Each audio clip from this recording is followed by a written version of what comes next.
Hola, mi nombre es Jairo Ayala, soy profesor del Departamento de Matemáticas de la Universidad Nacional de Colombia, sede Manizales. Bien, entonces el día de hoy voy a comentarles qué es eso de una superficie paramétrica y cómo se calculan integrales para campos escalares sobre superficies.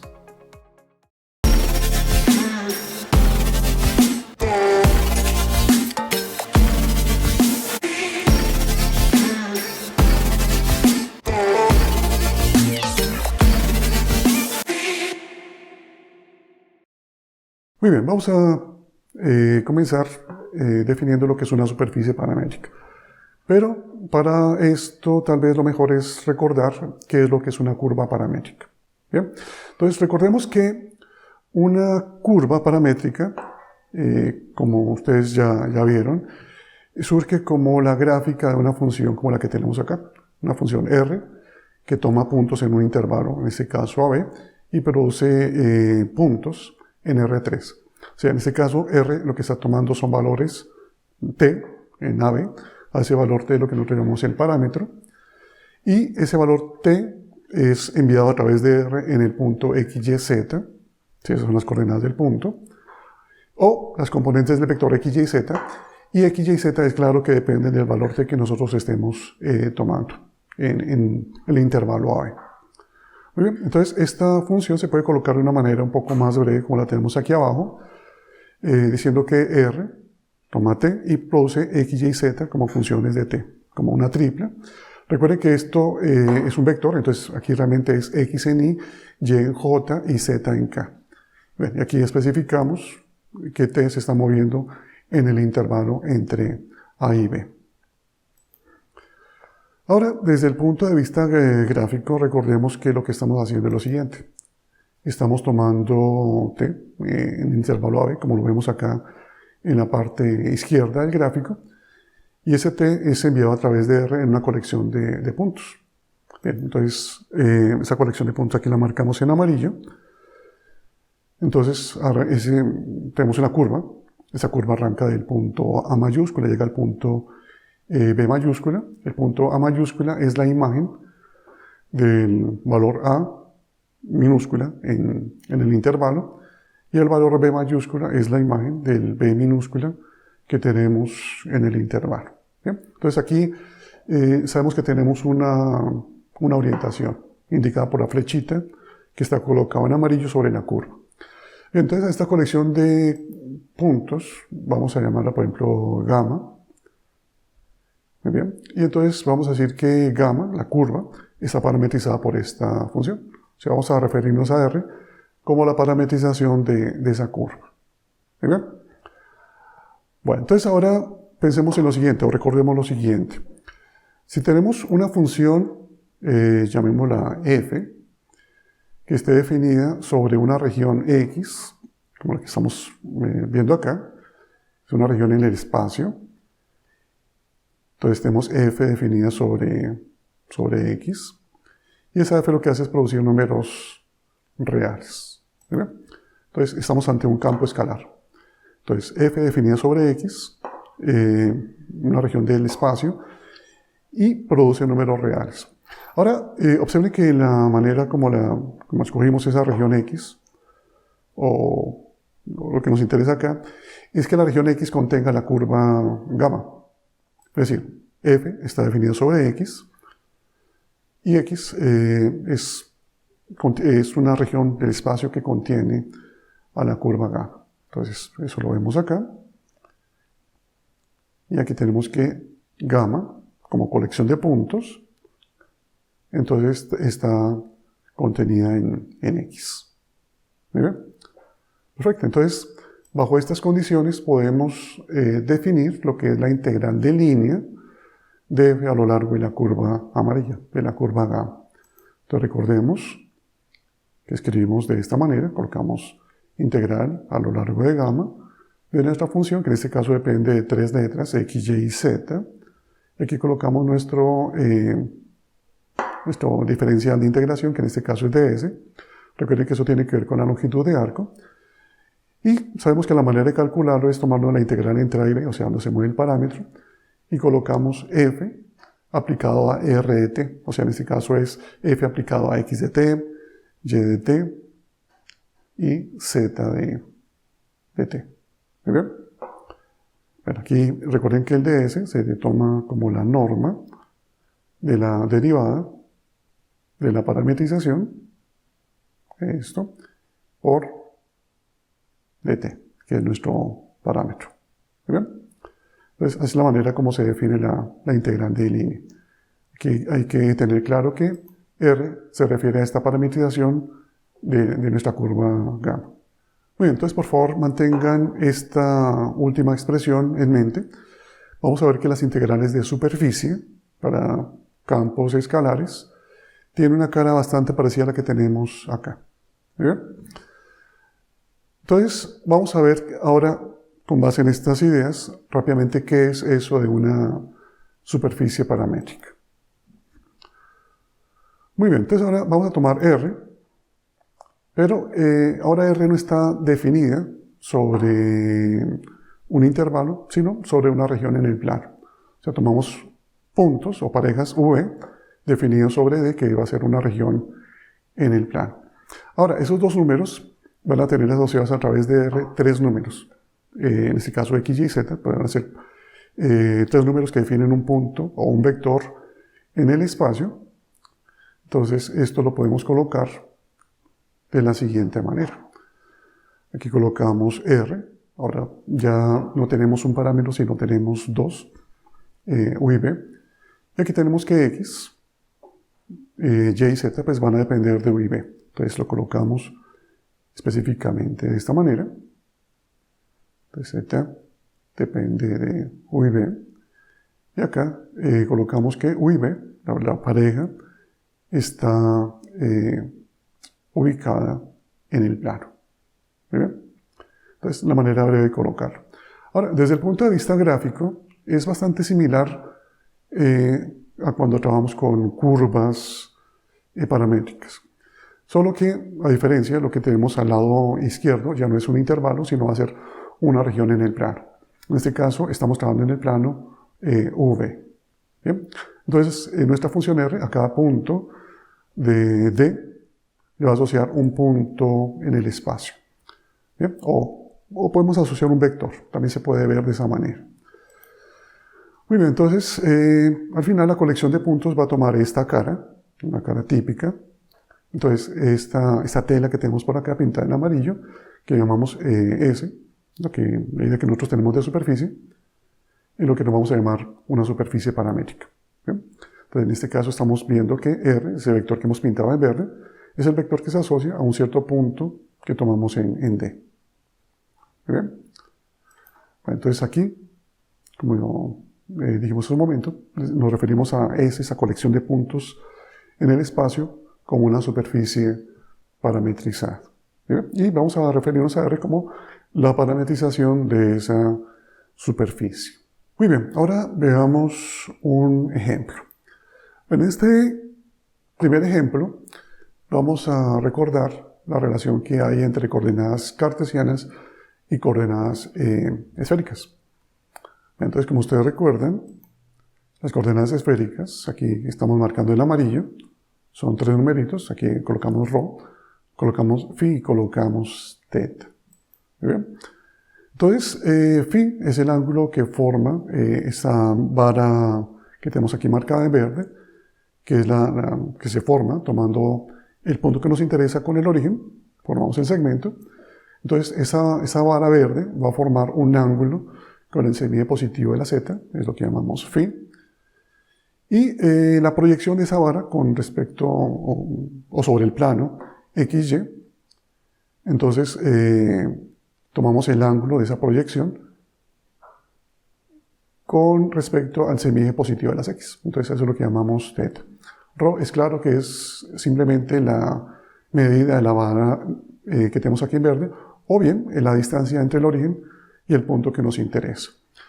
Bien, entonces esos tres números van a caracterizar perfectamente el punto que tenemos acá señalado en verde, el punto que resalta acá. Entonces ese punto tiene coordenadas X y Z, o también podemos decir que tiene coordenadas ρ, φ y θ. Bien, Entonces, esos tres números, o esas dos triplas de números, están vinculadas a través de esta ecuación que aparece acá, de esas tres ecuaciones.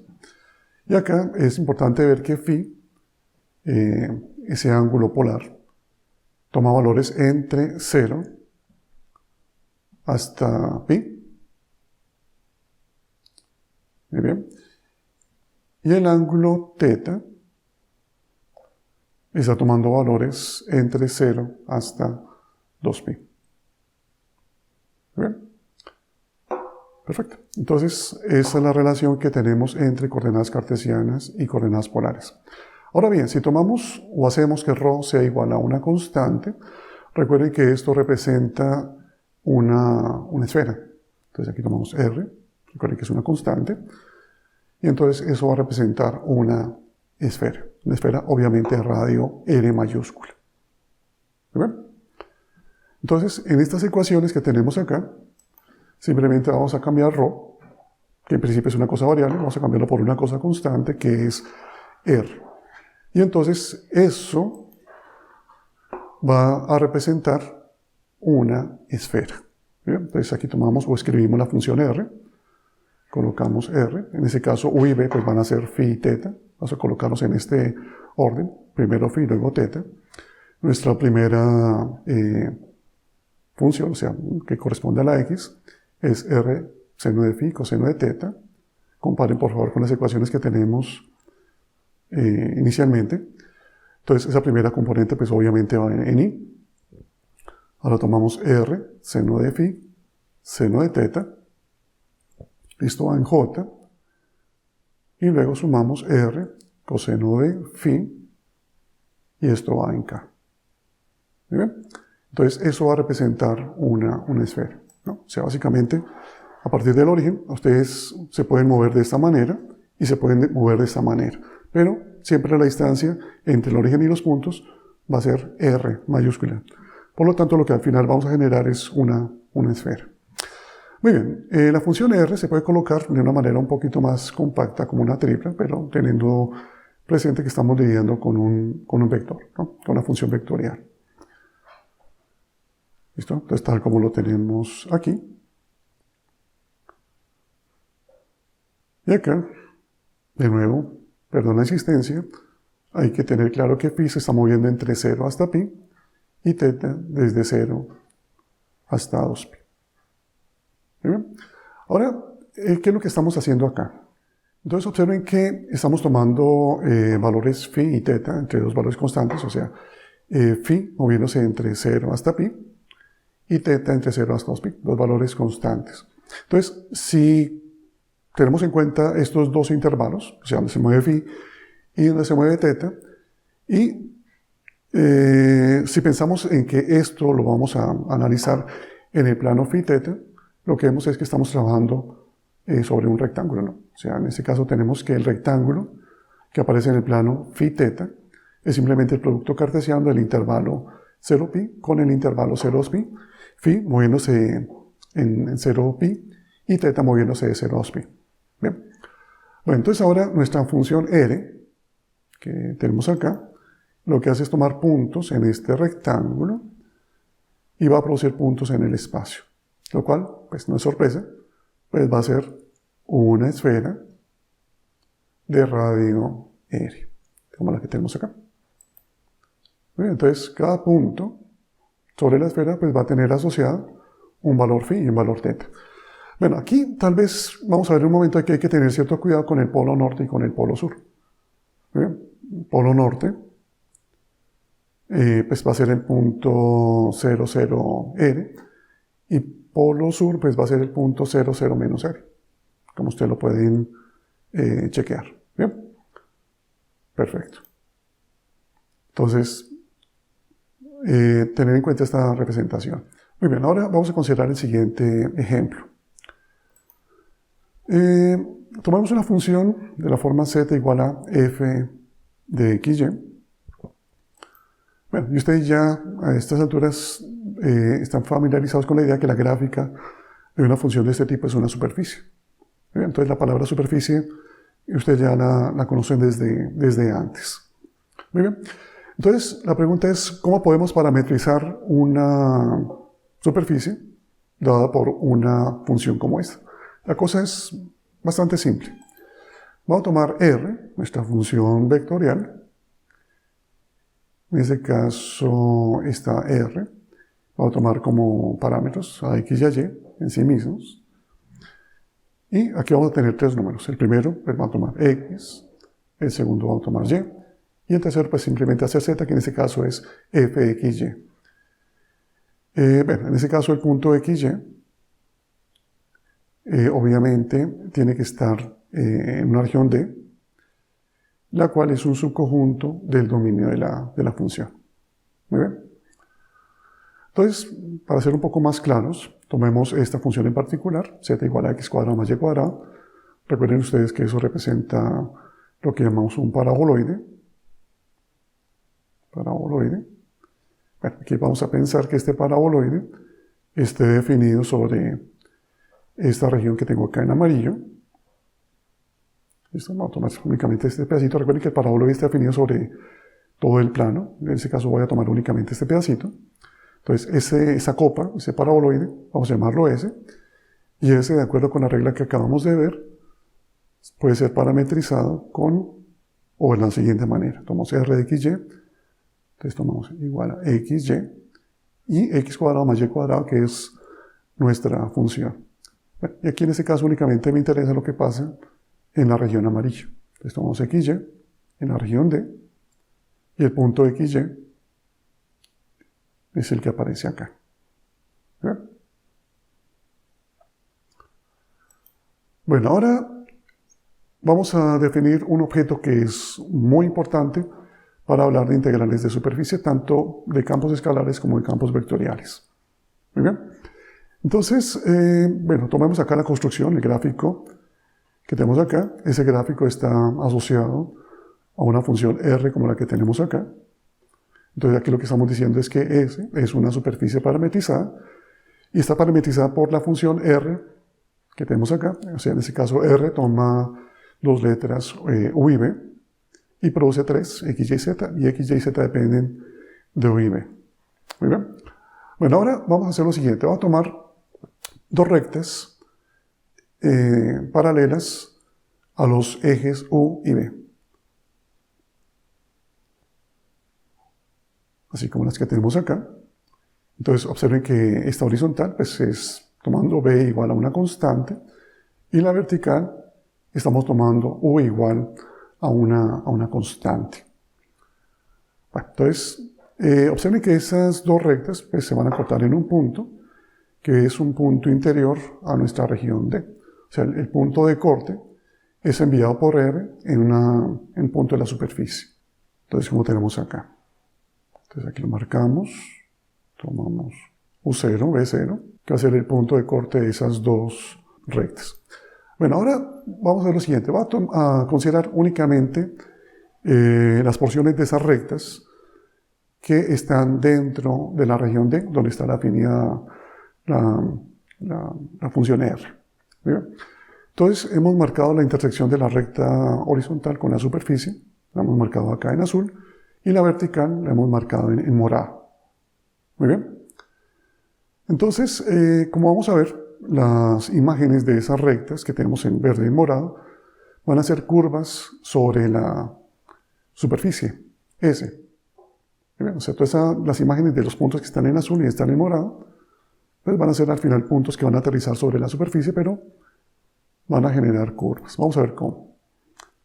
Entonces acá, la imagen de la recta que tenemos en azul, pues el segmento de recta, que lo estamos marcando, es una colección de puntos sobre la superficie, al igual que la colección de puntos que tenemos acá en morado, también está sobre la superficie, y esa es la imagen a través de R de la curva que tenemos acá en morado. ¿Bien? Bueno, entonces analicemos primero la curva que aparece en verde. Entonces observen que a lo largo de esa curva en verde, la V aparece como una constante, o sea, siempre va a valer V0. Entonces, cuando tomamos nuestra función R y lo evaluamos sobre la recta que aparece en verde, tenemos algo del siguiente estilo, ¿no? Aquí tomamos R, U, V0, Aquí tenemos X, U, B0, y lo mismo con Y, y lo mismo con Z. Muy bien. Entonces observen que acá en la práctica tenemos una función que depende de U. O sea, U es lo único que está cambiando acá. Entonces, al final U está definido sobre un cierto intervalo. Aquí llamémoslo, por ejemplo, I, que es como aparece en el gráfico. ¿Bien? Perfecto. Entonces, al final, ¿qué es lo que tenemos? Tenemos que la función que aparece en verde realmente es una función que depende de un parámetro U, ese U definido sobre un intervalo, y sabemos que la gráfica de una función de ese tipo pues, va a ser una curva, en este caso una curva en el espacio, y por la manera como está definida pues va a ser una curva en el espacio, pero específicamente una curva que está contenida sobre la superficie S, esta superficie que está aquí en amarillo. Entonces, bien, podemos hacer un tratamiento similar con la curva que está en morado, solo que en este caso lo que mantenemos constante es U0. Entonces al final esta función que tenemos abajo la podemos pensar como una función que depende únicamente de B, definida en un cierto intervalo. Muy bien, ahora para estas dos curvas, la curva que tenemos en verde y la curva que tenemos en morado, vamos a definir vectores tangentes en el punto de corte. Es decir, vamos a tomar el punto de corte de estas dos curvas, llamémoslo por ejemplo punto P, y ese punto P es simplemente la imagen a través de R del punto U0, B0 que tenemos acá a la izquierda. ¿Bien?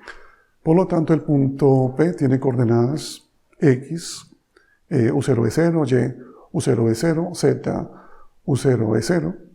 ¿Sí? Entonces, al final, eso van a ser tres números, los cuales vamos a llamar simplemente X0, Y0 y Z0, y esas van a ser las coordenadas de nuestro punto P. Muy bien, ahora, ¿cómo podemos calcular vectores tangentes a las curvas verde y morada en ese punto? Bueno, la cosa es simple. Entonces, arranquemos con la curva que aparece en verde. Entonces, esa curva es la gráfica de la función que tenemos acá marcada en verde, en la parte de abajo, ¿no? Que realmente en últimas es una función que depende de U. Entonces, cuando derivamos esa función que tenemos abajo con respecto a U y lo evaluamos en el punto U0, entonces tenemos el vector tangente a la curva. ¿Muy bien? En forma similar, si queremos calcular el vector tangente a la curva en morado, pues tomamos la función que aparece en la parte de abajo, que en últimas es una función que depende de B, la derivamos con respecto a B y evaluamos en el punto B0. ¿Muy bien? Entonces, en la práctica, lo que hacemos es lo siguiente. Ese vector que tenemos acá, el vector RU, pues simplemente es, tomamos nuestra función R original y la derivamos con respecto a U, o sea, derivamos parcialmente con respecto a U. ¿Qué significa? Pues simplemente cada una de las entradas, que son funciones que dependen de U y B, la derivamos con respecto a U. Y la derivada de R con respecto a B, pues simplemente es derivando cada una de las entradas con respecto a B. Entonces, al final, esas derivadas parciales van a representar vectores tangentes. Y esos vectores tangentes pues, van a estar asociados al punto P, que es la imagen del punto U0, E0, que tenemos acá. ¿Bien? Ahora, si esos dos vectores no son paralelos, o sea, no forman ángulo de 0 grados o de 180 grados, podemos asociar un vector perpendicular a ellos dos, es un vector no nulo, que es pues, ni más ni menos que el producto cruz de los dos. Entonces aquí tenemos RU cruz RB. Muy bien, entonces ese es el vector que nos va a interesar. Entonces podemos llamarlo vector normal a la superficie en el punto P. Muy bien. Bueno, entonces nos interesa el caso de superficies donde este vector que aparece acá en rojo siempre sea distinto de cero. Entonces cuando eso sucede, vamos a decir que nuestra superficie es suave. Entonces, vamos a decir que S es suave, si ese vector normal o ese producto cruz es distinto de cero. Muy bien, para cualquier punto que nosotros tomemos en D. Muy bien, ahora aquí vamos a considerar vamos a continuar con la construcción por analogía y vamos a considerar continuar con una función f que está definida sobre una región x del espacio. Entonces, esa función lo que hace es tomar puntos en x y va a producir números. Y aquí lo que vamos a pedir es que la región x, donde está definida la función, contenga a S, ¿bien? A la superficie. Entonces tenemos la superficie y tenemos una región que contiene a esa superficie. Muy bien, entonces podemos definir este símbolo, ¿no? Entonces a este símbolo que aparece acá, vamos a llamarlo la integral de la función f sobre la superficie. Bien. Bueno, acá he colocado en amarillo para hacer énfasis donde estamos integrando, ¿no? Es para diferenciarlo del ds que aparece dentro de la integral. Ese ds cumple el mismo papel que cumple el ds minúscula en las integrales de línea. Bien, entonces, para no confundir una cosa con la otra. Bueno, entonces, ¿cómo se va a definir esta integral? Bien, entonces, vamos a ver que la cosa es muy similar a lo que se hace con integrales de línea para campos escalares. Recuerden que allá lo que hacíamos era tomar f sobre la parametrización y luego lo multiplicamos por la norma de una derivada. Bien. Entonces aquí vamos a hacer básicamente lo mismo. Entonces vamos a tomar f, ¿sí? Y lo vamos a aplicar f sobre la parametrización, lo vamos a componer con la parametrización. Esa parametrización es la parametrización de la superficie S. ¿Bien? Y luego este número lo vamos a multiplicar por la norma de un vector. En este caso va a ser el vector normal, que surge como producto cruz de dos vectores derivados. Muy bien. Y luego lo vamos a integrar. En este caso vamos a tomar una integral ya no sobre intervalo, sobre una región en el plano, que va a ser nuestra región D. Que tenemos acá. Recuerden que D a través de R va en la superficie S. Entonces por eso aparece este dA. ¿Bien? Ahora, cuando tomamos la composición de F con R, pues simplemente tenemos esto que aparece acá. Entonces aparece F evaluado en X, Y, Z, pero X, Y, Z viéndolas como funciones de U y B. Entonces tomamos esa función que al final es una expresión que depende de U y B únicamente, y lo multiplicamos por la norma de ese vector que al final va a ser una función que depende de U y B, y toda esa función la integramos sobre E. Una integral doble, común y corriente. Muy bien. Muy bien, entonces un caso que es de interés es cuando nuestra función es idénticamente a 1. En ese caso, la integral de superficie se puede ver que toma esta forma bastante sencilla y se puede probar que esta integral lo que está midiendo es el área de la superficie. Bien, entonces esta integral va a medir el área de nuestra superficie parametrizada. Bien, veamos un ejemplo. Entonces consideremos la siguiente función, esta que tenemos acá. En este caso sabemos que esta función lo que representa es una esfera de radio R. En este caso los parámetros son phi y teta. Phi se mueve entre 0 hasta pi y teta desde 0 hasta 2pi. Bueno, entonces aquí vamos a tomar la integral. O sea, vamos a calcular el área. Entonces eso viene dado por una integral doble, pues de la norma del vector. Aquí no es dA, aquí es ds. Listo. Y entonces lo que tenemos que calcular es la derivada de r con respecto a phi y derivada de r con respecto a teta. Bien, acá tenemos que la derivada de r con respecto a phi es simplemente tomar este vector y derivar cada una de las entradas con respecto a phi. Entonces acá tenemos este vector. Observen, comparen el vector original, r, con este vector r phi. Entonces hemos derivado cada entrada con respecto a phi. Luego podemos de la misma manera, al derivar con respecto a teta, tener este vector. Y ahora vamos a tomar el producto cruz de esos dos para obtener el vector normal.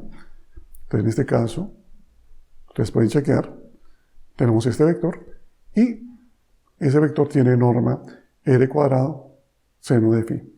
Entonces ahora, esta cantidad que tenemos acá la reemplazamos en nuestra integral. O sea que tenemos que el área de la esfera va a ser r cuadrado seno de phi. Listo, aquí vamos de una vez a evaluar. Entonces aquí vamos a colocar phi, vamos a colocar teta, que es donde está la región de integración. Recuerden que en este caso es un rectángulo. Entonces phi se mueve entre 0 hasta pi y teta se mueve desde 0 hasta 2pi. Haciendo la cuenta, ya ustedes lo revisan, obtienen 4pi por r cuadrado. Entonces esta va a ser el área de nuestra superficie. Bueno, acá una pequeña observación.